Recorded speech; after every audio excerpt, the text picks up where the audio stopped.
삼선의 박찬대 의원이 더불어민주당 신임 원내대표로 선출됐습니다. 박 신임 원내대표는 22대 국회를 실천하는 개혁국회로 만들겠다고 포부를 밝혔습니다. 국민의힘은 오늘부터 황우여 신임 비상대책위원장 체제로 전환했습니다. 황 비대위원장은 재창당의 수준을 넘어선 혁신을 추진하겠다고 강조했습니다. 김진표 국회의장은 멕시코에서 열리는 제10회 믹타 국회의장 회의 참석차 내일부터 중남미 순방길에 오릅니다. 김 의장은 브라질, 아르헨티나 그리고 미국도 방문해 전방위 의회 외교에 나섭니다. 여론의 심장을 저격하고 민심의 흐름을 날카롭게 꿰뚫어보는 여심 저격. 오늘 국민의힘은 새 비대위원장이 취임했고 민주당은 새 원내대표가 선출됐습니다. 최상병 특검법을 둘러싸고 여야 대치가 최고조에 달한 가운데 향후 전국이 어떻게 운영될지 살펴보겠습니다.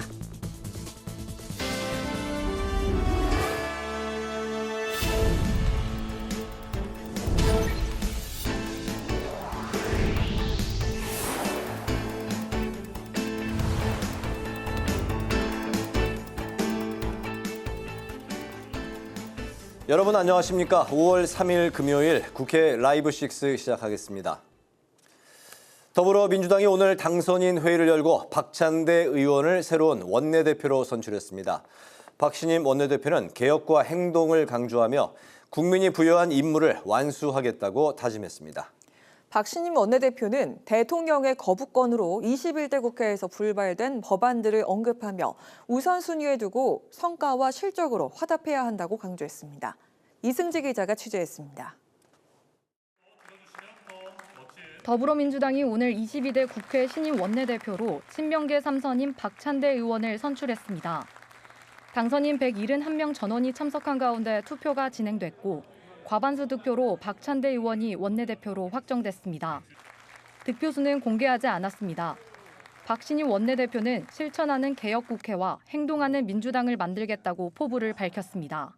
22대 국회가 실천하는 개혁국회가 될 수 있도록 신발끈 꽉 매고 있는 힘껏 뛰겠습니다.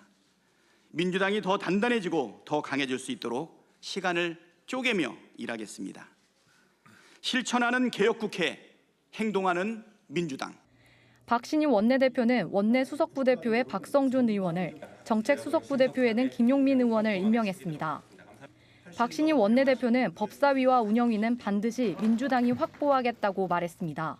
책임 있는 국회 운영을 위해 법사위와 운영위를 민주당 몫으로 확보하겠습니다. 행동하는 민주당이 되어 국민께서 정치의 효능감을 체감할 수 있도록 만들어 내겠습니다. 또 대통령이 21대 국회에서 거부권을 행사한 법안들인 방송 3법과 민생 관련 법안, 특검 법안 등 9개 법안들에 대해 우선순위를 가지고 검토하겠다고 말했습니다. 특히 김건희 여사 특검법 당론 재발의와 민생회복지원금과 추경 확보를 위한 협상을 시작하겠다고 밝혔습니다. 국회 방송 이승지입니다. 황우여 신임 국민의힘 비상대책위원장이 취임 기자회견을 갖고 재창당 수준을 넘어설 만큼 혁신하겠다고 밝혔습니다. 당원 투표 100%로 당대표를 뽑는 전당대회 룰에 대해선 비대위 구성 이후 협의해보겠다고 말했습니다. 문그린 기자가 보도합니다. 황우여 신임 비대위원장은 취임 일성으로 보수정당으로서의 정체성을 확고히 하겠다고 말했습니다. 황 비대위원장은 또 다수 야당과의 협치를 통해 입법 독주를 막겠다고 강조했습니다. 황 비대위원장은 전당대회를 잘 끝내는 일도 중요하지만 혁신도 소홀히 하지 않을 것이라고 밝혔습니다. 관리형이기 때문에 전당대회 준비만 하지 그거는 우리는 할 일이 아니야 이랬다가는요.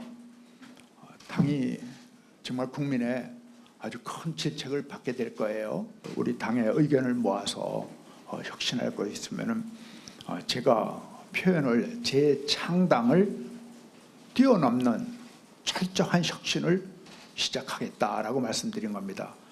당내에서는 100% 당원 투표로 대표와 최고위원을 선출하는 전당대회 룰을 변경해야 한다는 목소리가 커지고 있습니다.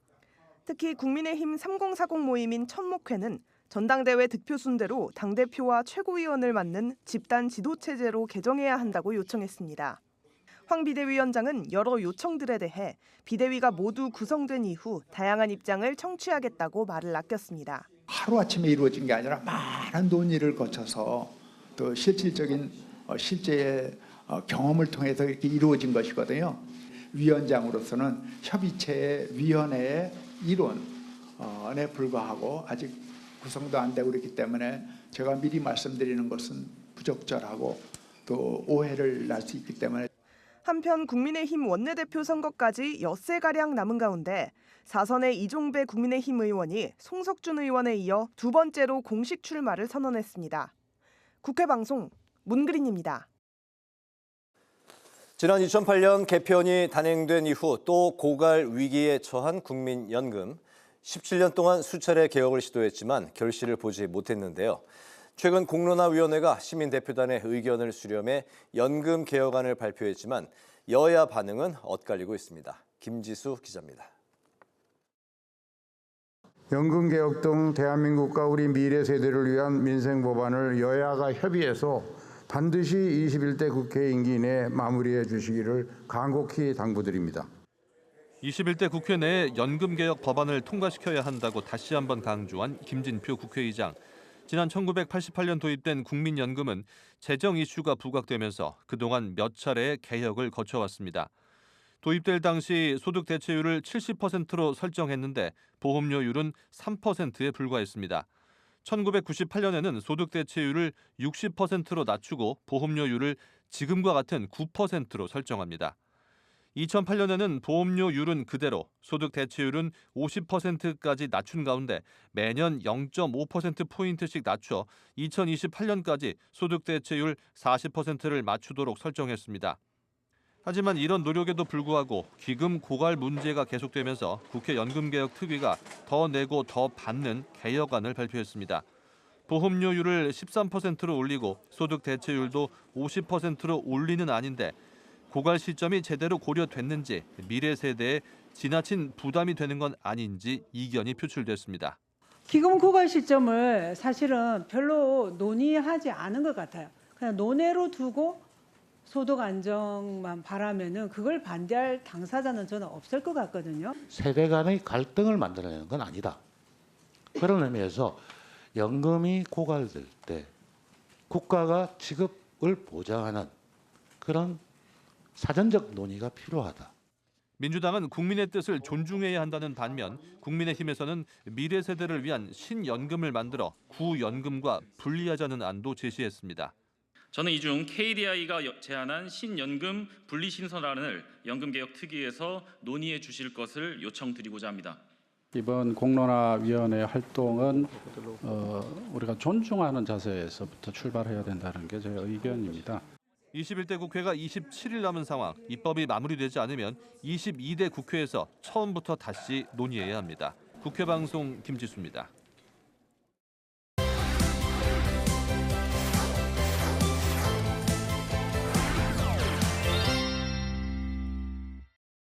네, 한 주간 있었던 정치권 이슈를 콕콕 집어서 정리해드리는 순서 주간 이슈픽 코너입니다. 김동길 기자 나와 있습니다.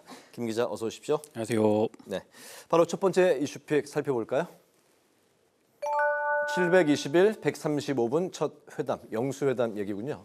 네, 지난 월요일에 있었던 윤석열 대통령과 더불어민주당 이재명 대표의 회담을 첫 이슈픽으로 정해봤습니다. 그렇군요. 이 4월에서 이제 5월로 이 달이 바뀌어서 그런지 월요일이라고 지금 말씀을 하셔서 이번 주에 영수회담이 있었나? 훨씬 더 된 것 같은 그런 일이 그런 생각이 들었는데 이번 주에 영수회담이었네요. 네, 맞습니다. 지난 29일이었죠. 월요일이었습니다. 윤석열 대통령과 더불어민주당 이재명 대표가 용산 대통령실에서 처음으로 만났습니다. 그 윤석열 정부가 취임한 지 720일 만이었고요. 차담 형식의 회담이었는데요. 회담은 당초 예정됐던 1시간보다 길어져서 2시간 15분간 진행이 됐습니다. 이재명 대표가 이런 발언도 했는데 용산에서 국회까지, 국회에서 용산까지 20분밖에 걸리지 않는데 네. 지금까지 오는 데는 700여일이 더 걸렸다. 뭐 이런 말도 했었거든요. 그 회담 후에 이 대표는 좀 답답하고 아쉬웠다. 또 소통의 첫 장을 열었다는 데 의미를 둬야겠다고 하는 아쉬움을 표현을 했고요. 대통령실은 야당과의 소통과 협치에 첫 발걸음을 내디뎠다고 평가를 했습니다. 합의문은 나온 것도 아니었고 또 주요 현안에 대해서도 합의가 나온 것도 아니긴 하지만 이 대통령과 야당 대표의 첫 만남이었던 점, 또 의료와 연금 개혁에 대한 공감대가 있는 것이 확인이 됐고 네. 그리고 양측이 좀 자주 만나야 한다는데 공감했다는데 의의를 둘 수 있을 것 같습니다. 네, 좀 자주 만나는 모습을 좀 이제 봤으면 좋겠습니다. 네, 그렇습니다. 자, 두 번째 이슈페이 바로 가보겠습니다. 네, 온탕과 냉탕 사이. 네, 이 이슈는 어제 있었던 국회 본회의에 있었던 상황인데요. 네. 이태원 특별법은 여야 합의로 처리가 됐고 그래서 따뜻한 온탕이다라고 표현이 되고 또 최상병 특검법은 더불어민주당이 단독으로 처리하고 또 국민의힘이 반발을 했거든요. 이제 여기에 관련된 내용입니다. 합의가 된 부분은 온탕이고 네. 또 대립하고 싸우는 그런 부분들은 이제 냉탕으로 이제 표현을 하신 것 같습니다. 이태원 참사 특별법 처리는 영수회담이 낳은 뭐 성과다 그런 이제 평가도 나오고 있는데 이태원 참사 특별법 처리 과정을 우선 좀 살펴볼까요? 네, 이태원 특별법은 지난 1월이었습니다. 윤석열 대통령이 이제 거부권을 행사하면서 국회 재표결을 앞두고 있는 상황이었는데요. 영수회담에서 윤 대통령이 이태원 특별법과 관련한 발언을 하는데 법리적 문제를 해소하면 논의가 가능하다고 이제 밝히면서 여야의 논의가 이제 급물살을 탔고요. 여야가 한 발씩 물러나 수정안을 만들면서 지난 1일에 합의안이 나왔고 또 어제 본회의에서 이태원 참사 특별법 수정안이 통과가 됐습니다. 특조위 구성과 활동 기간에 대한 부분은 국민의힘이 한 발 양보를 했고 또 특조위 권한 부분은 민주당이 한 발 물러섰는데요. 윤석열 대통령이 거부권을 행사한 법안은 이제 총 9개가 되는데 이 중에 재의결된 것이 이태원 특별법이 이번이 처음이어서 이제 협치의 물꼬가 텄다 이런 평가가 나오기도 했습니다. 네, 이태원 특별법 통과 이제 여기까지가 이제 온탕 이야기였고 야당이 단독으로 최상병 특검법을 처리하면서 이제 냉탕으로 또 급격하게 바뀌었습니다. 네, 그동안 이제 민주당의 입장을 보면 최상병 특검법을 21대 국회에서 마무리 짓겠다, 또 반드시 5월 국회에서 처리하겠다 이렇게 공언해왔고 강조해 왔습니다. 그래서 이를 실행한 건데요. 특검법은 지난해 10월 야당 주도로 국회 본회의에서 패스트트랙 또 신속 처리 안건으로 지정이 됐고 국회법에 따라서 지난 3일 본회의에 자동 부의된 상황이었습니다. 여야는 이 최상병 특검법 처리에 이견을 좁히지 못했고 또 어제 국회 본회의 상정 안건에도 그래서 오르지 못했었는데요. 민주당이 의사일정 변경 동의의 건을 제출을 했고 김진표 국회의장이 이를 받아들이면서 이제 의결까지 된 상황이 됐습니다. 김진표 국회의장은 이제 국회법상 최상병 특검법 처리는 불가피하다라는 입장을 밝히기도 했는데요. 김 의장의 발언 한번 직접 들어보시죠. 국회법 제85조의 2에 따르면 국회법에 따라 부의된 날로부터 60일 이내에 상정되지 않은 경우에는 그 기간이 지난 후 처음 개의되는 본회의에 상정해야 합니다. 그런데 21대 국회 임기가 5월 29일까지이므로 60일 이후를 기다릴 수 없는 그런 특수한 상황입니다. 국회법이 안건의 신속 처리 제도를 도입한 취지에 비추어 볼 때 이 안건은 21대 국회 임기 내에 어떠한 절차를 거치든지 마무리가 돼야 되기 때문에 그래서 제가 여러 가지로 고려한 끝에 오늘 의사일정 변경 동의의 건을 표결 처리하도록 하겠습니다. 네, 이렇게 해서 이제 최상병 특검법이 통과가 됐고 네. 또 통과 후에 국민의힘이 이제 강하게 반발을 했습니다. 대통령실도 바로 이제 입장을 냈는데요. 이 법 강행은 이 정치적인 의도가 있는 것으로 볼 수밖에 없다. 유감이다. 또 향후 엄중하게 대응하겠다. 이런 입장을 냈는데 대통령실에서 사실상 이제 거부권을 시사하면서 전국은 이제 또 다시 얼어붙고 있다. 이렇게 보여집니다. 네, 최상병 특검법은 잠시 후 정치 노트에서 또 자세히 들여다보기로 하고요. 세 번째 이슈픽 가볼까요? 박찬대 파트너는 누구? 네, 오늘 더불어민주당 22대 국회 첫 원내대표가 박찬대 의원으로 선출이 됐습니다. 여기에 네. 이제 관련된 내용인데 그렇다면 이제 국민의힘엔 누가 될 것이냐 이 과정들을 좀 살펴보기 위해서 이렇게 한번 이슈픽을 정해봤습니다. 민주당 그 원내대표 선출 과정을 보면 단독으로 이제 추대가 됐고 그리고 이제 경선이 아니라 추대 형식이었던 게 이제 독특한 방식이었던 것 같습니다. 네, 맞습니다. 그 민주당 원내대표 선거는 이제 단독으로 입후보한 박찬대 의원에 대한 찬반 투표로 이제 진행이 됐습니다.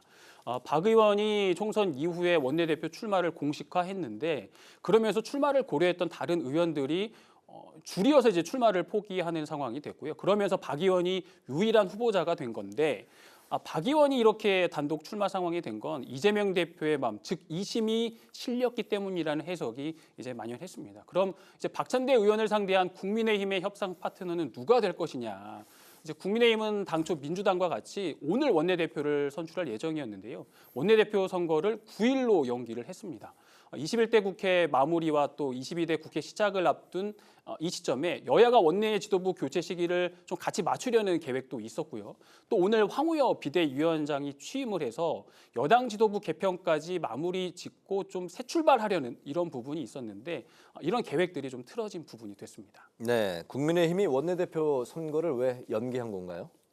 네, 공식적으로 보면 이제 당선인들을 중심으로 원내대표 후보의 정견 발표와 또 철학을 알 수 있는 기회를 마련해달라는 요청이 있었다. 이게 이제 공식적인 이유로 밝혔는데요. 네. 사실상 들여다보면 인물난이 컸다라고 이제 보여집니다. 후보 등록 하루 앞둔 30일까지 보면 출마하겠다고 나서는 의원들이 없었던 게 가장 큰 이유였던 것으로 보이고요. 이런 가운데 삼선의 송석준 의원이 어제 처음으로 원내대표 출마를 선언했는데 오늘은 4선의 이종배 의원이 출마 선언이 있었습니다. 또 친윤계 핵심인 이철규 의원은 표현은 하고 있지 않지만 출마 의지가 확고하다라는 입장을 밝히면서 출마 선언의 시기에 문제가 될 것으로 보이고요. 여기에 추경호 의원도 출마를 고심하고 있는 것으로 지금 전해지고 있는데요. 이번 연휴를 좀 지나고 나면 이런 윤곽들이 좀 분명하게 나올 것으로 전망이 됩니다. 네, 9일이면은 다음 주 목요일이 되나요? 네, 그렇습니다. 예, 목요일은 이제 국민의힘 원내대표 선출 소식도 기다려 보기로 하고요. 오늘은 주간 이슈픽 여기까지 듣겠습니다. 지금까지 김동길 기자와 함께했습니다. 수고 많았습니다.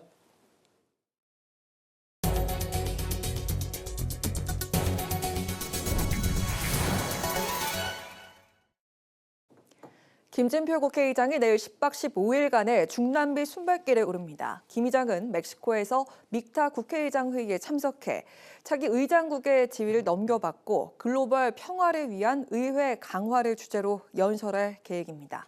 이소희 기자가 보도합니다. 김진표 의장이 내일부터 오는 18일까지 멕시코와 브라질, 아르헨티나와 미국을 공식 방문합니다. 10박 15일의 일정 가운데 첫 방문국은 믹타 국회의장 회의가 열리는 멕시코입니다. 제10차 믹타 국회의장 회의는 평화와 공평, 정의를 위한 의회의 공동행동과 파트너십을 주제로 열리는데 멕시코와 인도네시아, 한국과 튀르키예, 호주 등 5개국 의장 전원이 참석해 우호 관계를 공고히 할 예정입니다. 김 의장은 이번 회의에서 글로벌 평화 증진을 위한 의회의 영향력 강화 방안을 주제로 연설하고 차기 의장국으로서의 지위를 넘겨받게 됩니다. 내년에는 대한민국이 믹타 의장국을 맡아 회의를 개최하는데 의제를 설정할 수 있는 권한도 주어져 앞으로 국제 정세를 풀어가는 데 있어 대한민국 의회의 역할과 위상이 커질 것으로 기대됩니다. 이어서 김 의장은 전통적인 우방국 브라질과 협력 관계를 키워온 아르헨티나를 잇따라 방문해 상원 의장 등 의회 지도자를 만납니다. 브라질에서는 우주와 보건, 인공지능 등 다양한 분야의 협력 확대를 당부하고 아르헨티나에서는 새로운 정부의 출범에 발맞춰 양국의 교역 관계 활성화를 강조할 계획입니다. 마지막 일정으로 김 의장은 미국 하원 의장의 초청을 받은 워싱턴 DC를 방문합니다. 워싱턴에서 미국 조야 인사를 접견하며 한미 의회 외교의 활성화를 위해 나설 계획입니다. 이번 순방에는 민주당 박용진 의원과 국민의힘 조혜진, 김성원, 배현진 의원 등이 동행합니다. 국회방송 이소희입니다. 국민의힘이 민주당 원내대표에 박찬대 의원이 선출된 것을 축하하며 22대 국회에서 여야가 협치하는 모습을 보여야 한다고 강조했습니다. 국민의힘은 박 원내대표가 법제사법위원회와 운영위원회를 민주당이 확보해야 한다고 주장한 데 대해서 22대 국회에서도 일방적으로 독주하겠다라는 선언이나 다름없다고 비판했습니다. 이어 민심은 오만함에 가장 냉혹하다며 여야가 협치를 통해 일하는 국회로 거듭나자고 당부했습니다. 더불어민주당은 검찰이 유시춘 EBS 이사장을 청탁금지법 위반 등의 혐의로 압수수색한 것을 두고 언론 장악의 들러리를 서기 위한 검찰권 남용이라고 비판했습니다. 민주당 언론자유대책특위는 오늘 기자회견에서 윤석열 정권이 권력기관을 동원해 공영방송 장악의 걸림돌이 되는 이사들을 압박하더니 총선이 끝나자마자 EBS 흔들기에 나섰다고 주장했습니다. 또 검경의 강제 수사를 받아야 할 대상은 방심위를 정권 청부 심의기관으로 전락시킨 류희림 방송통신심의위원장이라면서 신속하게 수사하라고 촉구했습니다. 개혁신당 대표에 도전하는 5명의 후보들이 각자의 비전을 발표하고 공명선거를 다짐했습니다. 허은하 후보는 중앙당 조직을 재정비해 외연 확장을 주장한 반면 이기인 후보는 전략지역 선정 등 선택과 집중을 강조했습니다. 천강정 후보는 내각제 개헌을, 전성균 후보는 정치의 세대 교체를, 조대원 후보는 순환식 최고위원 임명 등을 공약으로 내걸었습니다.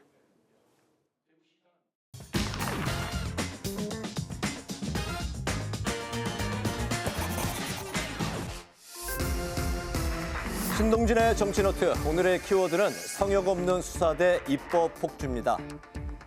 해병대 최상병 사망 사건의 외압 논란 진실을 밝히는 내용인 이른바 최상병 특검법이 어제 야당 주도로 국회 본회의를 통과했죠.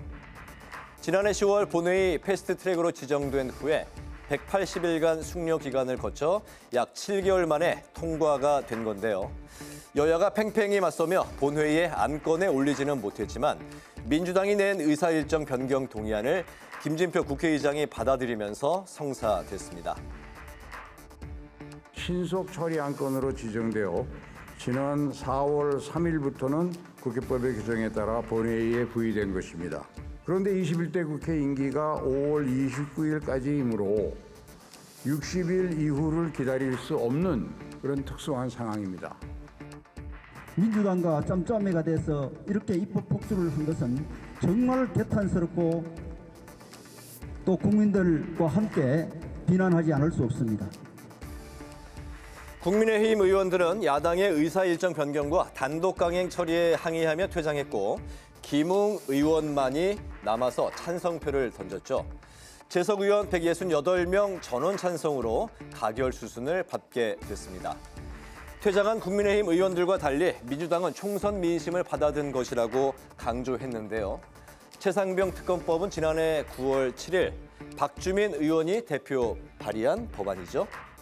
수해 현장에서 실종자 수색 중 순직한 최수근 상병의 사망 사건에 대해서 수사 방해가 있었던 건 아닌지, 사건을 은폐하기 위한 시도가 있었던 건 아닌지 철저한 조사를 하기 위해서 특별검사를 임명하자는 내용이 담겨 있습니다.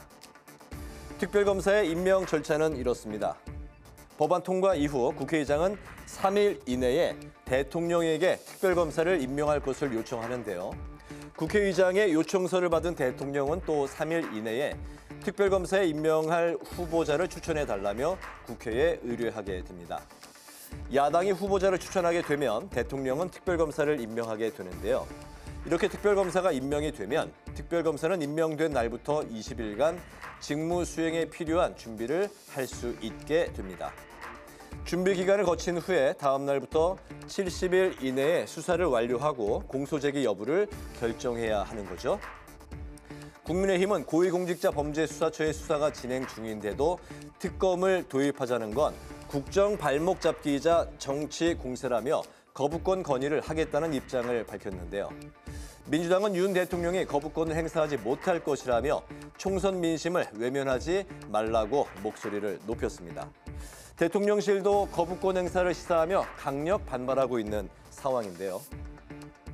민주당에서 다소 정치 쟁점화 할 수 있는 것들을 거부권 행사를 할 수밖에 없게끔 그렇게 밀어붙이신 것도 저는 분명히 있다고 보고요. 예. 민주당의 특검법 강행 처리는 최상병의 안타까운 죽음을 이용해서 정치적인 목적으로 악용하려는 나쁜 정치입니다. 말의 도가 지나쳤습니다. 매우 강력하게 유감을 표명합니다. 대통령실이 이에 대한 거부권을 행사할 경우에 더 큰 국민적 저항에 직면하게 될 것임을 분명하게 경고해 드립니다. 특검을 거부하는 자가 범인이다. 범인이 아닐 테니까 거부하지 않을 걸로 믿습니다. 윤 대통령이 최상병 특검법을 거부하면 취임 후 10번째 거부권이 될 것으로 보이는데요. 거부권 행사로 법안이 국회에 돌아오게 될 경우 민주당은 재표결을 추진하겠다는 계획을 밝혔습니다. 윤 대통령이 15일 이내 거부권을 행사하면 21대 국회가 끝나기 바로 직전인 5월 마지막 주에 재표결이 이뤄질 것으로 보입니다. 재표결이 이뤄질 경우 전원 출석, 재적 의원 3분의 2 이상이 찬성표를 던진다면 가결이 되는데요. 범야권 180석 의원들이 찬성표를 던질 것으로 예상되고 국민의힘에서 17명 이탈표가 나온다면 최상병 특검법은 가결되는 겁니다. 재표결은 무기명으로 진행되기 때문에 국민의힘 입장에선 더 어려운 상황인데요. 총선 과정에서 낙선이나 낙천한 의원들, 또 대통령실의 강경 대응에 비판적인 의원들이 이탈표를 던질 가능성이 크기 때문입니다. 22대 국회로 넘어간다고 해도 결과는 장담할 수 없다는 의견이 많은데요. 21대는 이탈표가 17명을 채워야 하는 반면에 22대 국회에서는 그보다 적은 8표만 이탈한다고 해도 대통령의 거부권이 무력화되는 겁니다. 다만 원구성 협상 등을 고려하면 국회 통과까지는 수개월이 더 걸릴 수 있다는 전망인데요. 최상병 특검법에 대한 공은 이제 정부로 넘어간 상황이죠.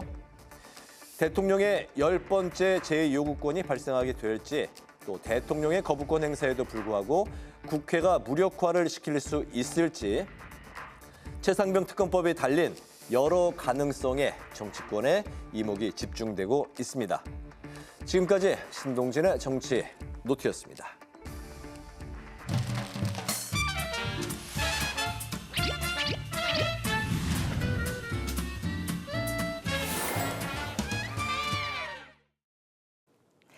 정치권 이슈와 정책 분석을 통해서 여론의 심장을 저격하고 민심의 흐름을 날카롭게 꿰뚫어봅니다. 여심 저격. 장윤미 민주당 법률위 부위원장, 강전의 국민의힘 노동위 부위원장 나오셨습니다. 반갑습니다. 네, 안녕하세요. 네, 바로 본론으로 들어가 보도록 하겠습니다. 최상병 특검법 통과 여진이 계속되고 있습니다. 죄를 졌으니 특검을 거부하는 거다. 이재명 대표는 윤 대통령의 과거 발언을 상기시켰습니다. 반면에 대통령실은 아직 조사가 끝나지도 않았는데 특검은 입법 폭거다라는 그런 입장인데요. 그러나 이 총선 결과와 국민 여론의 70%가 특검 찬성이라는 점은 부담이 될 것 같습니다. 대통령이 거부권을 행사할지, 이번에 거부권을 행사한다면 이제 10번째가 되는데 한다면 언제쯤일지 어떤 결정이 나올까요? 강전혜 변호사님. 저는 일단은 이 절차에 있어서 참 아쉬움에 대해서 말씀드리고 싶습니다. 여야의 그 영수회담, 대통령과 이재명 대표가 만나고 그날은 뭐 어떤 명시적인 합의문이 나오진 않았지만 그 이틀 뒤에 우리가 이태원 특별법과 관련해서는 여야 간에 전격적인 합의가 있지 않았습니까? 그런 부분이 있고 그것이 법안이 어제 통과가 되었을 때 참 국민들께서 이 모습 얼마 만에 보셨는지 많이들 좋아하셨다고 생각하는데요. 그 바로 뒤에 최상병 특검법이 올라온 것에 대해서는 일단은 그 국회의장에 대한 민주당 몇몇 의원들의 좀 예의가 없어 보이는 모습들 지적하지 않을 수 없습니다. 그런 것을 넘어서 최상병 특검법과 관련해서는 지금 여당에서는 합의가 열려 있다라는 것을 명시적으로 이야기를 했거든요.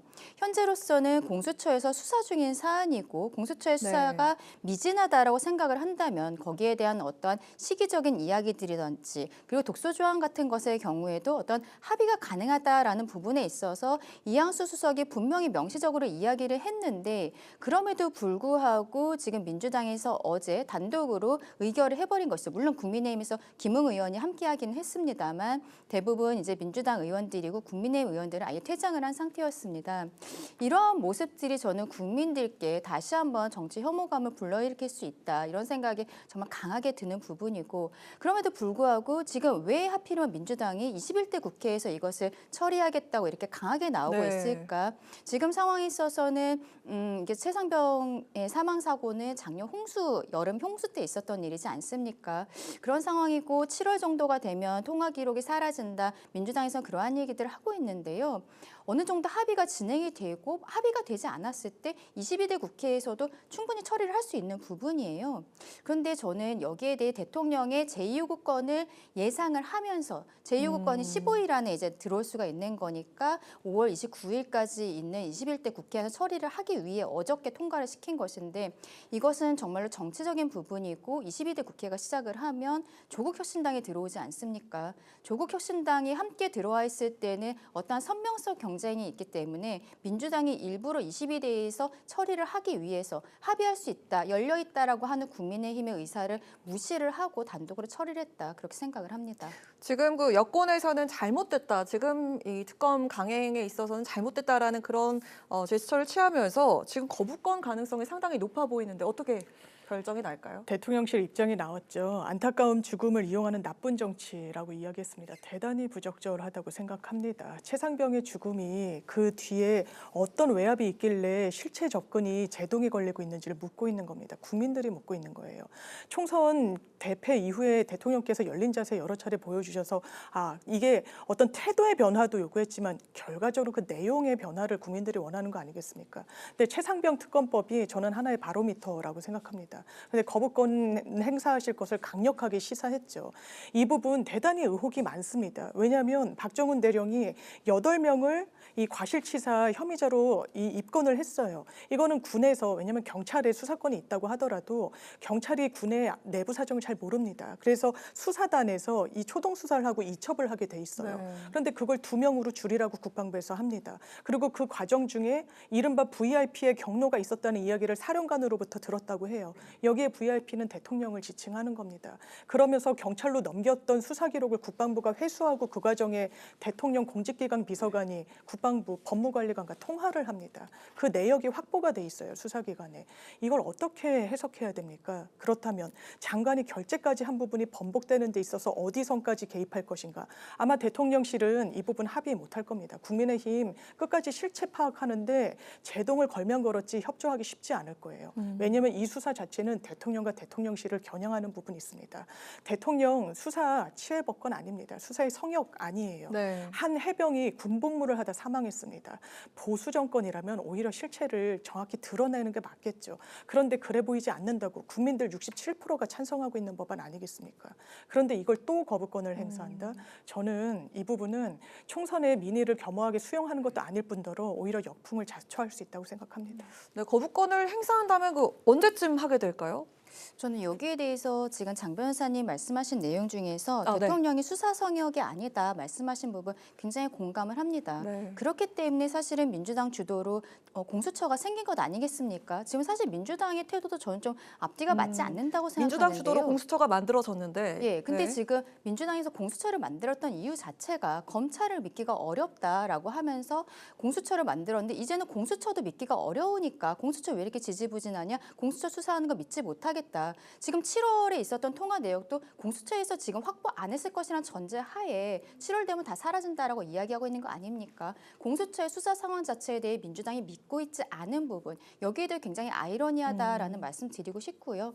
그렇다면 공수처를 폐지하는 것이 맞는 것이 아닌가라는 생각이 드는데 결국 공수처에게 옛날에 민주당이 주었던 그 신뢰를 이제는 특검으로 주겠다라고 하는 것으로 봐야 될 것 같습니다. 여기에 대해서는 지금 올라온 법안대로라면은 이미 대통령이 영수회담에서 이재명 대표에게도 최상병 특검법과 관련한 의견을 비공개이긴 하지만 밝힌 부분이 있고 그리고 전혀 합의가 되지 않은 상태에서 의결이 되었기 때문에 대통령실 입장에서는 이제 법안이 정부로 넘어오고 15일 안에 이제 제2요구권을 행사를 할 수가 있습니다. 네. 헌법상의 규정인데요. 아마도 제2요구권은 행사하게 될 것이라고 생각하는데 저는 개인적으로는 오늘이 5월 3일인데 네. 다음 주 금요일이 이제 대통령의 취임 2주년이고 그때 5월 10일이 취임 2주년이죠? 네, 그때쯤 해서 대통령이 지금 기자회견을 할 것이다. 한 9일쯤으로 예측을 하더라고요. 지금 그러한 이야기들이 대통령실 발로 이야기들이 나오고 있기 때문에 그 기자회견에서는 아무래도 기자들이 여기에 대해 물어보지 않겠습니까? 네. 그렇다면 여기에 대해서 대통령께서 어떻게 생각을 하시는지 허심탄회하게 이야기하는 것이 필요하다. 공수처의 수사에 대해서 작년 여름에 있었던 일이 지금까지 어디까지 진행이 된 것인지 확인이 필요한 부분이 있고 있고 이종섭 전 호주 대사가 해외로 출국을 할 때 출국 금지가 되었는데 근데 공수처에 수사가 되어 있지 않았었잖아요. 입국을 해갖고는 본인을 수사를 해달라고 하니까 공수처가 결과적으로는 수사 준비 안 되어 있다라고 이야기한 부분이 있지 않습니까? 그런데 또 요즘에는 또 누구를 수사하고 이러한 이야기들이 나오고 있기 때문에 그래서 국민들께서 여기에 대해서 좀 이상하다, 뭔가를 감추고 있는 것이 아닌가로 생각하실 부분 분명히 있다라고 생각을 합니다. 그래서 저는 여기에 대해서 결과적으로 지금 현재의 법안으로는 대통령실과 여당에서 받기 어려운 부분이 분명히 있지만 대통령께서 기자회견을 기회 삼아서 국민들께 왜 이것에 대해서 대통령실에서 받아들이기가 어려운 것인지에 대해서 한번 밝혀주시는 것도 필요하다 그렇게 생각을 합니다. 네. 자, 이렇게 된 상황에서 여야는 벌써 재의결표 계산에 들어간 것 같습니다. 제적 의원 296명에서 구속수 감된 1명을 제외하면 295명인데 전원 출석 시에는 197명이 찬성을 해야 가결이 됩니다. 현재 그 범 여건은 115석, 그러니까 이탈표가 17명이 되느냐 이게 관건인데 재의결은 무기명 투표가 되죠. 과연 이탈표가 얼마나 나오게 될지 강 변호사 어떻게 생각하십니까? 저는 이탈표 자체는 그렇게 많을 것이라고 생각하지 않습니다. 만약에 이탈을 하겠다라고 생각했으면 이번 이제 처음부터 김웅 의원 같은 경우에는 찬성을 하지 않았습니까? 이런 형태로 할 것이라고 생각을 하고 안철수 당선인의 경우에도 처음에는 찬성하겠다라는 식으로 이야기를 하다가 결과적으로는 당론을 따르겠다. 뭐 아마도 이거는 본인이 당대표 지금 생각을 하니까 의견을 조금 뒤로 미룬 것으로 보이는데요. 이러한 상황에서 국민의힘에서 뭐 혹자는 이번에 낙선한 현역 의원들 가운데에서 일부 이탈표가 나오지 않겠냐라고 이야기하는 분들도 있습니다. 저는 그게 크지 않을 것이고 만약에 나온다고 해도 지금 민주당에서 생각하는 것처럼 재의결의 그 가결이 되는 그 숫자까지 가기는 좀 어려울 것 같다라고 생각을 합니다. 네, 어떻게 보십니까? 이번에 또 무기명 투표기 때문에 또 많이 나올 수도 있다 이런 관측도 있던데요. 네, 그래서 이제 낙선자들이 혹시 이른바 국민의힘 입장에서 반란표를 던지는 거 아니냐라고 하지만 저도 강 변호사님 짚어주신 대로 그 가능성이 높아 보이지는 않습니다. 아무리 무기명이라고 하더라도요. 그리고 공개적으로 최상병 특검에 대해서 이제 찬성 입장을 던졌던 안철수 의원이나 뭐 이상민 의원, 조경태 의원도 이 투표에는 찬성표를 던지지는 않으셨으니까요. 그렇다면 이제 당의 사실상의 어떤 당론에 같이 힘을 합치는 그런 기류대로 가지 않을까라는 생각이 들고요. 특검의 필요성에 대해서 한마디만 좀 덧붙이자면 민주당이 공수처 수사를 못 믿어서가 아닙니다. 공수처가 법으로 정해져 있는 수사를 할 수 있는 이런 범죄가 대단히 제한적이에요. 직권남용, 직무유기 등등이 있고요. 또 기소권이 없습니다. 기소를 할 수 있는 고위공직자는 판검사와 고위경찰로 한정돼 있어요. 아, 그렇군요. 예, 그래서 특검이 아닌 그냥 공수처에 맡겼을 때는 기소 여부를 이 검찰로 넘겨야 됩니다. 그런데 어떤 전례가 있느냐. 김웅 의원이 고발사주 의혹의 피의자였었습니다. 공수처에서는 기소해야 된다는 의견으로 검찰에 넘겼는데 기소하지 않았습니다. 검찰이. 이런 지금 상황에서 실체 파악이 제대로 될 것이냐. 그리고 공수처가 검사 인원이 상당히 적습니다. 지금 이 해당 사건 5명 이제 그 사부에서 5명의 검사가 들여다보고 있다고 하는데 특검은 수사관까지 포함해서 104명이 지원될 수 있습니다. 그리고 검찰 지원을 한 20명까지 받을 수가 있고요. 많은 인력이 그렇습니다. 투입되네요. 이게 어떤 대규모 인력이 투입되는지 아닌지와도 이 수사의 어떤 실체에 접근하는 데는 상당한 차이가 있어서 그래서 민주당으로서는 이 부분을 지금 뭐 폭거라는 표현을 국민의힘에선 쓰는데 폭거라는 표현에 동의하기 어렵습니다. 이건 패스트트랙에 태워서 자동으로 부의가 됐던 그런 사안입니다. 네, 알겠습니다. 자, 희망을 좀 가져보자면요. 여야 합의 가능성도 아직 남아있지 않을까라는 생각이 드는데 민주당은 이탈표 발생과 22대 국회 재추진을 들어서 여당을 압박하면서 계속 합의를 진행한다 이런 입장이고요. 여당 내에서도 독소 조항을 빼고 합의에 이르도록 노력해야 한다라는 그런 목소리가 있다고 했죠. 최상병 특검법이 이태원 특별법처럼 합의 처리될 가능성 좀 기대해 볼 수 있을까요? 저는 가능성이 상당히 낮다고 생각하는데 아마 이제 국민의힘 입장에서는 이게 그 대통령실의 안보 라인 그리고 그 위까지 이제 겨냥하는 수사라는 부분이 상당히 부담될 수밖에 없을 겁니다. 다만 그럼에도 불구하고 독소 조항이라고 하는 일단 수사 브리핑을 하는 그런 부분들 그 부분은 사실상 피의 사실 공표하는 거 아니냐라고 하지만 형법상 피의 사실 공표는 처벌받게 돼 있습니다. 브리핑에서 피의 사실을 구체적으로 적시하는 것 자체는 안 되는 거예요. 그러면 그런 부분 부분과 관련해서는 의견을 충분히 모을 수 있지 않을까. 그리고 거부권 행사 대통령께서 하셔서 재부의가 되지 않는다고 하더라도 민주당으로서는 다음 22대 국회에 다시 재발의할 계획에 있기 때문에 이건 어떻게든 통과가 되는 수순으로 갈 수밖에 없다고 봅니다.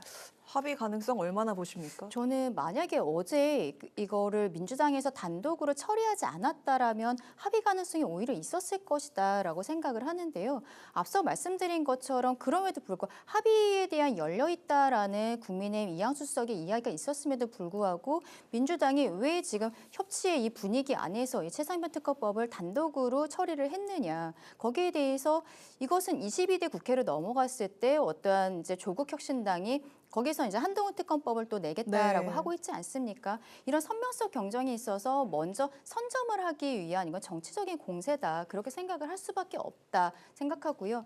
물론 합의가 됐으면 좋겠다라는 생각 국민은 한 사람을 굉장히 강하게 가지고 있습니다.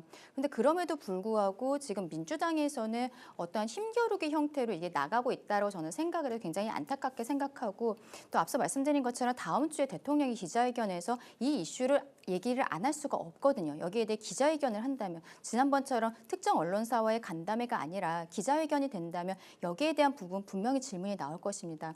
여기서 대통령께서 어떻게 말씀을 하시느냐에 따라서는 조금 더 협의 가능성이 열리지 않을까라는 생각도 하고 있습니다. 네, 여야 지도부 이야기로 넘어가 볼까 합니다.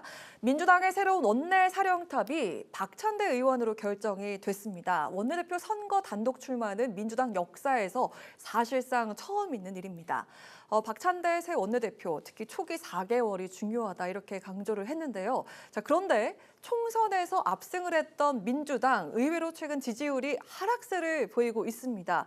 22대 국회에서도 강공으로 일관을 하게 될지 지금 민주당의 좀 강경한 태도가 독주로 비춰져서일까 이런 좀 눈초리가 있던데 어떻게 생각하십니까? 민주당이 듣고 있는 이른바 민심의 스펙트럼이 상당히 다양합니다. 이제 강성 지지층을 중심으로는 왜 그렇게 못하냐, 왜 언론개혁, 검찰개혁 마무리를 짓지 못하냐, 더 세게 나가야 된다라는 더 이야기가 세게 있죠. 나가야 한다? 예, 당원들은 그런 요구가 분명히 있죠.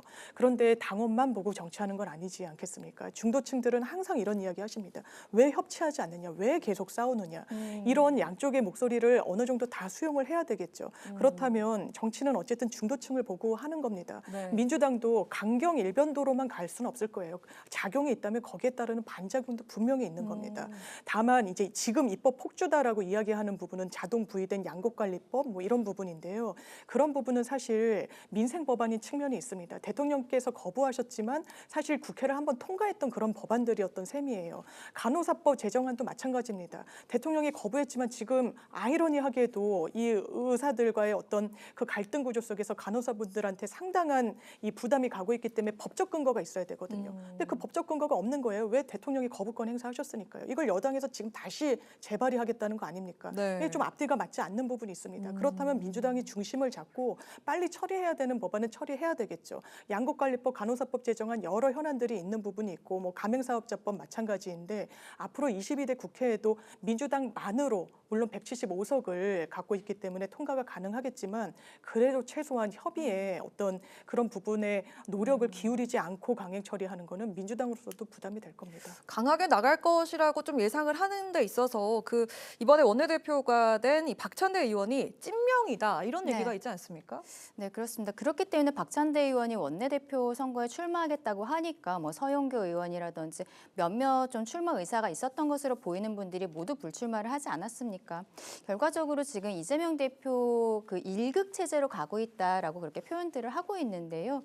뭐 국회의장 선거가 오히려 요즘에는 더 관심이 가고 있는 부분이 되기도 하고 누가 더 이재명과 가까운가 이런 것들로 서로 간에 민주당 안에서 경쟁을 하고 있는 것으로 보입니다. 저는 좀 우려가 되는 것은 이재명 대표의 원 외에 친명 그룹이 있었는데 더민주혁신회의라는 모임이 있습니다. 네. 근데 이분들이 이번에 22대에 한 31명 정도가 들어오게 됐어요. 공천 과정에서 친명 인사다라고 이야기됐던 부분, 특히 마지막에 문제가 됐었던 양문석 당선인 그리고 김준혁 당선인 이런 사람들이 다 더민주혁신회의 출신들이거든요. 네. 이분들이 31명이 되었고 굉장히 당내에서 큰 집단이 되었는데 이번 대통령과의 영수회담이 끝나고 이재명 대표가 간 곳이 지도부와의 회의가 아니라 더민주혁신회의 간담회 자리였다. 네. 이런 것들도 언론을 통해서 보도가 되었죠. 지금 더민주혁신회의 같은 경우 이재명 대표를 대통령으로 만드는 모임이다. 본인들이 직접적으로 그런 이야기를 하고 있는데 당내에서 최대 개파가 될 것으로 보이고 또 6월 1일 정도부터 2기 체제로 들어간다고 해요. 저는 지금 상황으로서는 그동안에 이 혁신회의에 들어가 있지 않은 멤버들 중에서 이번 비명계로서 원내에 진입한 의원들도 추가적으로 가입할 가능성도 있다라고 생각합니다. 그만큼 지금 1급 체제로서 이재명 대표 체제가 공고해지고 있다라고 생각하는데 이런 것들이 결과적으로는 민심과 특히 민주당 내에서도 어떤 중도적인 생각을 갖고 계시는 지지층들과 이게 함께 할 수 있을 것인가 그 부분이 국민의 한 사람으로서 굉장히 좀 우려된다라고 말씀드리고 싶습니다. 네, 이제 여당 측의 지도부 구성에도 또 살펴보도록 하겠습니다. 제가 여당 측 그 원내대표 상황을 좀 볼 때 눈치 게임 같다는 생각이 좀 네. 들어요. 눈치 게임 아십니까? 네. 1, 2, 3을 먼저 외치는 그런 게임이잖아요. 일단 이번에 봤을 때는 2를 처음에 아무도 안 외치는 그런 상황 같다라는 생각이 들었는데 국민의힘 원내대표 선거가 한번 미뤄졌었고 출마자가 한 명도 없는 그런 이례적인 상황에 어제 송석준 의원이 출사표를 던졌고요. 이종배 의원이 또 이어서 출사표를 던졌습니다. 1, 2 이렇게 외친 상황 같은데 이제 3, 4 될 의원들도 거론이 되고 있다. 네, 이렇게 볼 수 있을 것 같습니다. 지금도 의철규 의원 출마 카드도 좀 유효한 상태다 이렇게 보는 사람들도 많은 것 같은데 그렇게 된다면 단독 출마가 아니어서 다행이긴 합니다. 22대 국회 그 여당 원내대표 쉬운 자리가 아닐 것 같다 이런 생각도 드는데 박찬대 원내대표 상대 과연 어떤 인물이 되면 좋겠습니까? 저는 일단은 그 원내대표라는 자리는 원 내에서 정말로 민주당과의 협상을 해야 되는 자리이기 때문에 굉장히 정무적인 자리이거든요. 근데 여기에 있어서의 지금 우리가 단순히 친윤이라든지 어떤 사람이다라고 이야기 드리기는 어려울 것 같습니다. 그럼에도 불구하고 어떠한 지금 이철규 의원이 나오면 좀 곤란하다라는 의견들이 배현진 의원은 아예 SNS를 통해서 명시적으로 밝히기도 했고요. 그런 이유에 대해서 좀 생각을 해봐야 될 것 같습니다. 우리가 지난 총선에서 이제 완전히 패배를 한 이후에 쇄신을 하겠다. 우리 조금 이따 얘기하겠지만 황우여 비대위원 체제가 이제 들어오면서 앞으로 어떻게 될지도 봐야 될 것 같은데 지금 결국에는 비대위원장이 한동훈 비대위원장이 사퇴를 했기 때문에 지도부가 공백 상태가 되어 있고 첫 번째 지도부 들어오는 것이 원내대표가 되는 것이거든요. 근데 여기에 있어서 이철규 의원이라는 분은 친윤을 넘어서 정말로 찐윤으로 분류가 되는 분인데 이분이 우리 아까 그 게임에서 1을 부를 것 같아서 1을 할 것 같으니까 다른 분들이 지금 못했었던 거 아닙니까? 근데 이분이 1을 했을 때는 다른 사람들은 2, 3을 하기가 어려운 부분인 거죠. 왜냐하면 우리 당이 어떻게 갈지 정말로 혁신을 할지 아니면 대통령실과의 관계 정립이 제대로 될지 어떠한 생각을 하지 못하는 상황에서 이철규 의원이 나왔을 때 내가 원내대표 선거에 나갔다가 경선 현대 떨어졌다. 근데 원내대표 같은 경우에는 상임위 배정을 할 수 있는 권한이 있습니다. 그러면 나는 가고 싶지 않은 상임위를 갈 수도 있는 거예요. 당내에서도 리스크가 있는 것이죠. 그런 것이 있어서 그동안에 원내대표 선거에 대해 출마 의사를 좀 밝히지 못했다가 이철규 의원이 안 나갈 수 있다라는 언론의 보도가 나오고 나서부터 지금 사실은 다른 분들이 말씀을 주시고 당내에서 이철규 의원에 대해서 나오면 안 된다라는 명시적인 의사들이 나오니까 나오고 있거든요. 이철규 의원께서 지금 언론과 인터뷰를 보면은 안 나오겠다 얘기하지 않으시면서 이렇게 말씀을 하고 계시는데 좀 통 크게 불출마 이야기를 해주셔야 된다고 저는 생각합니다.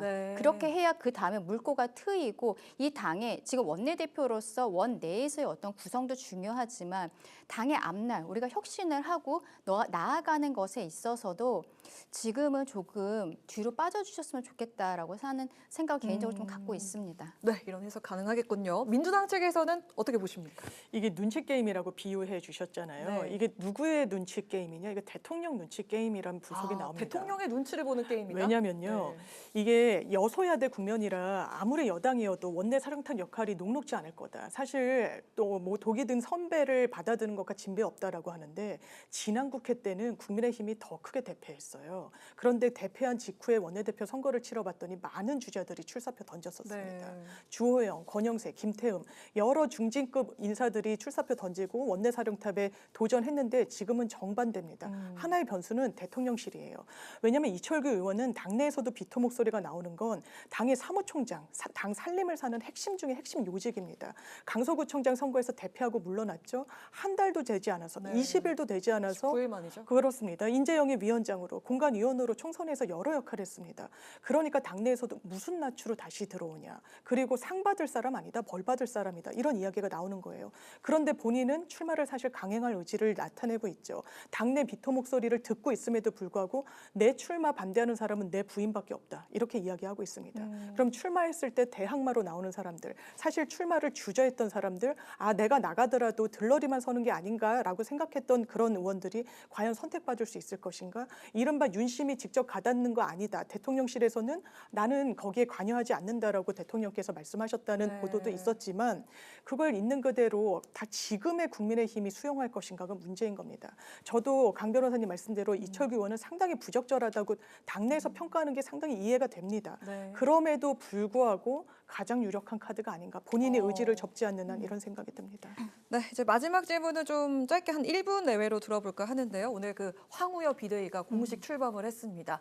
황우여 비대위원장이 좀 관리형 비대위가 되지 않을까라는 그런 당초 기대가 있었는데 재창당 수준을 넘어선 혁신을 하겠다. 사입이 보수로 변질돼선 안 된다.